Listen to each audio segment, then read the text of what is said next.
नमस्कार, मैं रघुनाथ प्रसाद आज चर्चा कर रहा हूँ स्वामी रामभद्राचार्य के छुपे एजेंडे की। अभी हाल के दिनों में उन्होंने एक मंच भी शेयर किया चित्रकूट में माननीय प्रधानमंत्री जी के साथ। निश्चित तौर पर इससे उनकी ख्याति और भी बढ़ी, लेकिन उसके तुरंत बाद उनका कार्यक्रम हुआ बिहार के पश्चिम चंपारण के बगहा में। और कार्यक्रम जैसा कि हम सभी जगह वो करते हैं, राम कथा। बहुत अच्छी बात है, वो धर्माचार्य हैं, वो संत हैं, वो राम कथा करें।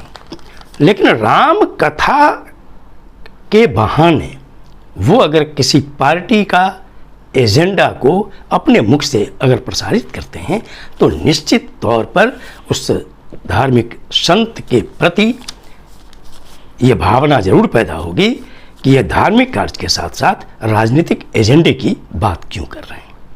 उन्होंने वहाँ पर खुले तौर पर कहा कि बिहार की सरकार श्री नीतीश कुमार जी और श्री तेजस्वी प्रसाद जी की के नेतृत्व में है, और इन लोगों ने जो जातिगत सर्वेक्षण कराया है, जातिगत गणना कराया है, ये गलत है, ये हिंदुओं को बांटने का काम है।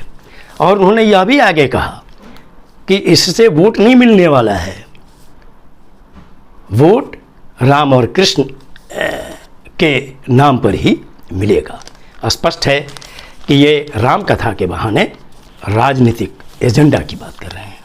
मैं अनुरोध करूंगा श्री राम भद्राचार्य साहब से कि आप बहुत सम्मानित व्यक्ति हैं, आपको पद्म विभूषण मिला हुआ है, आप कई भाषाओं में विद्वान हैं, आप हिंदू धर्म को बढ़ाने के लिए, सनातन धर्म को बढ़ाने के लिए आप जो करते हैं वो करिए, लेकिन इन राजनीतिक बातों में आपको नहीं पड़ना चाहिए।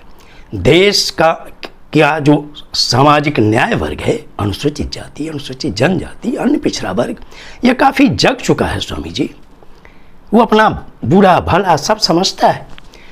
आपको स्वामी जी यह देखना चाहिए, पहले आप यह उस राम कथा के दौरान आपको यह भी कहना चाहिए जहाँ भी आप देश में जाएं कि क्या आप मनुस्मृति के हर बातों का समर्थन करते हैं? क्या हिंदू धर्म को छोड़कर किसी भी धर्म में, जबकि सब आदमी का खून बराबर है, आदमी आदमी में अंतर है? हिंदू धर्म में ही ब्राह्मण, क्षत्रिय, वैश्य, शूद्र की व्यवस्था क्यों? क्या पूरी दुनिया चल नहीं रही है? अगर जाति व्यवस्था ईसाई धर्म में नहीं है, इस्लाम धर्म में नहीं है, इस्लाम धर्म में जाति व्यवस्था तो भारतीय उपमहाद्वीप में आई, वो भी हिंदुओं का प्रभाव है। चाहे वो बौद्ध धर्म हो, चाहे वो जैन धर्म हो, चाहे वो पारसी धर्म हो, किसी भी धर्म में जाति व्यवस्था क्यों नहीं आई? और वो पूरी दुनिया चल रही है या नहीं चल रही है? और ये कैसे हो सकता है कि आदमी कोई ब्रह्मा जी के मुख से पैदा होगा, कोई ब्रह्मा जी के हाथ से पैदा होगा, कोई ब्रह्मा जी की जांघ से पैदा होगा, कोई ब्रह्मा जी के पैर से पैदा होगा। आपको स्वामी जी सबसे पहले स्पष्ट करनी चाहिए कि मनुस्मृति के उन